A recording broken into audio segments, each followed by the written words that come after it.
जय जय शङ्कर हर हर शङ्कर जय जय शङ्कर हर हर शङ्कर जय जय शङ्कर हर हर शङ्कर जय जय शङ्कर ஸ்ரீ சங்கர சரித்தம் தெய்வத்தின் குரல் 5ஆம் பாகம் கடபயாதியில் சித்தி நாள்.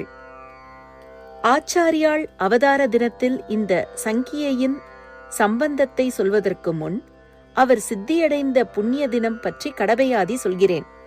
ஆச்சாரியாள் உள்பட இந்த அதாவது காஞ்சி மடத்தில் சுவாமிகளாக இருந்தவர்களுடைய சித்தி தினங்களை வரிசையாக தெரிவிப்பதாக புண்ணிய ஸ்லோக மஞ்சரி என்று ஒரு புஸ்தகம் இருக்கிறது. அதில் 55வது பீடாதிபதிகள் வரை ஒவ்வொருவருடைய பேர், ஊர், சித்தியடைந்த இடம், சித்தியான காலம் முதலியவை ஸ்லோகங்களாக கொடுக்கப்பட்டிருக்கின்றன. அதற்கப்புறம் 5-6 சுவாமிகளுக்கு அப்புறம் வந்த ஒரு பெரியவர் அதற்கு பரிசிஷ்டம் என்பதான சப்ளிமெண்ட் அதாவது பிற்சேர்க்கை ஒன்று எழுதி 56லிருந்து 60 முடியவான 5 சுவாமிகளை பற்றியும் இதே போல புண்ணிய ஸ்லோகங்களை கொடுத்திருக்கிறார்.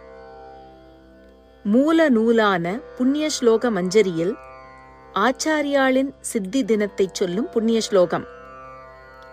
மகேஷாம்ஷாத் ஜாதக மதுரம் உபதிஷ்டாத் வயநயக மகா மோக துவாந்த பிரச்சமன ரவிஹி ஷண்மத குருஹு ஃபலே ஸ்வஸ்மின் ஸ்வாயுஷி சரச்சராப்தே பிஷகலேர் விலில்யே ரக்தாக்ஷின் யதி விருக்ஷசிதைகாதசி பரே. இதில் முதல் பாதி ஆச்சாரிய மகிமையை சொல்வது. ஈஸ்வர அம்சமாக பிறந்தது. அத்வைதத்தை தம் பாஷ்யத்தால் மதுரமாக்கி உபதேசித்து ஷண்மத ஸ்தாபனம் செய்து அஞ்ஞான இருட்டை போக்கி ஞான சூரியனாக பிரகாசித்தது ஆகியவற்றை சொல்லியிருக்கிறது. பின்பாதியில்தான் நம் சங்கியை சமாச்சாரம் வருகிறது. ரக்தாக்ஷி வருஷத்தில் விருஷ மாசமாகிய வைகாசியில் சுக்லபக்ஷ ஏகாதசியில் சித்தியடைந்தார் என்று கடைசி வரியில் பிளெயினாகவே சொல்லியிருக்கிறது. ரக்தாக்ஷி என்றால் 60 வருஷத்திற்கொரு தடவை வருமே. எந்த ரக்தாக்ஷி என்பதை கலியுகத்தில் இத்தனாவது வருஷமாக இருந்த ரக்தாக்ஷி என்று 3வது வரியில் தெளிவுபடுத்தி இருக்கிறது. சித்தியான போது அவருடைய வயசு என்ன என்றும் சொல்லியிருக்கிறது. இந்த 2 எண்ணிக்கைகளையும் தான் கடபயாதி சங்கியையில் வார்த்தைகளாக கொடுத்திருக்கிறது. சரஷராப்தே என்பதில் ச ர ச ர என்ற வார்த்தைதான் கலியில் எத்தனாம் வருஷம் என்ற எண்ணிக்கையை சொல்வது. சர என்றால் அம்பு, சர என்றால் போவது. இப்படி ஏதோ வார்த்தை மாதிரி இருந்தாலும் உண்மையில் அது கடபயாதியில் ஒரு நம்பரை தெரிவிப்பதே. காதி நவ சூத்திரத்தின் படி கொஞ்சம் கணக்கு போட்டு பார்க்கலாம். ச என்பது யாத்யஷ்டாவில் ய ர ல வ ச என்று 5வதாக வருகிறது. அதாவது அது 5. ர என்பது ய ர என்று 2வதாக வருகிறது.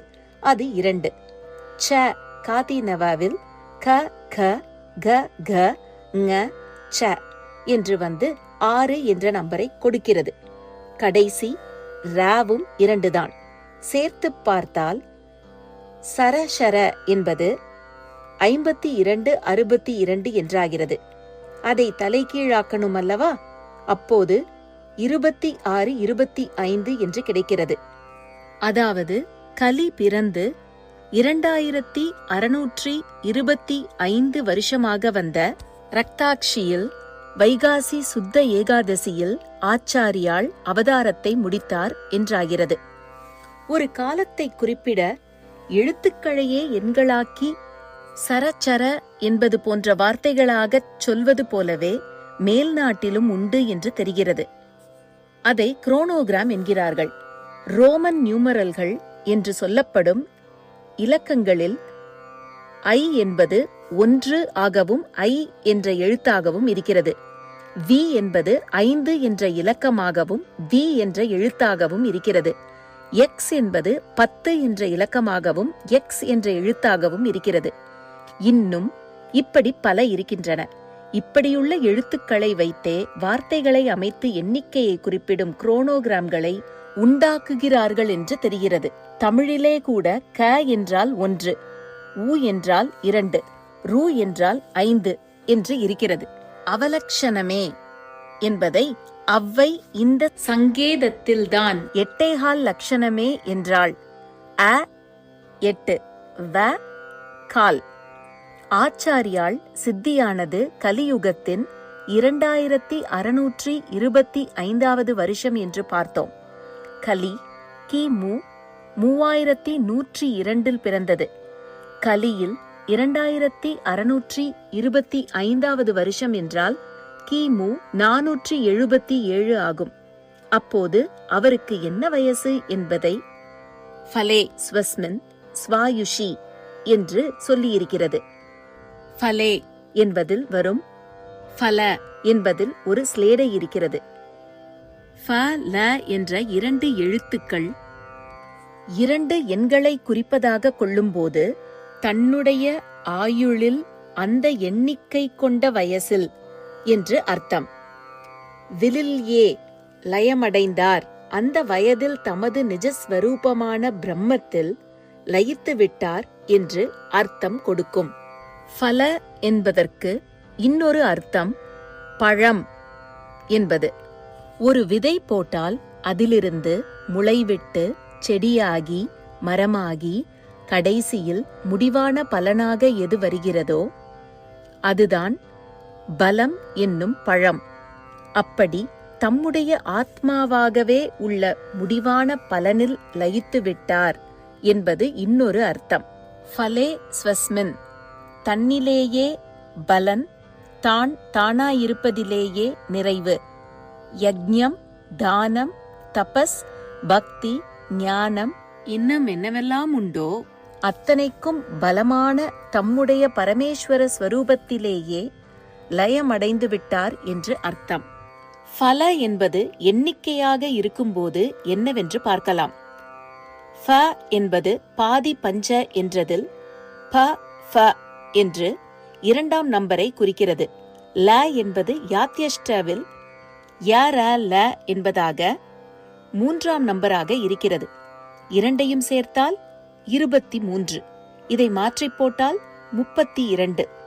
தம்முடைய 32வது வயசில் ஜீவ யாத்திரையை முடித்து லயமாகி விட்டாரென்று தெரிந்து கொள்கிறோம். ஜெய ஜெய சங்கர, ஹரஹர சங்கர. மகாபெரியவா சரணம்.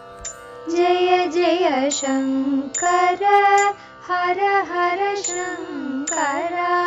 जय जय शंकर हर हर शंकर. जय जय शंकर.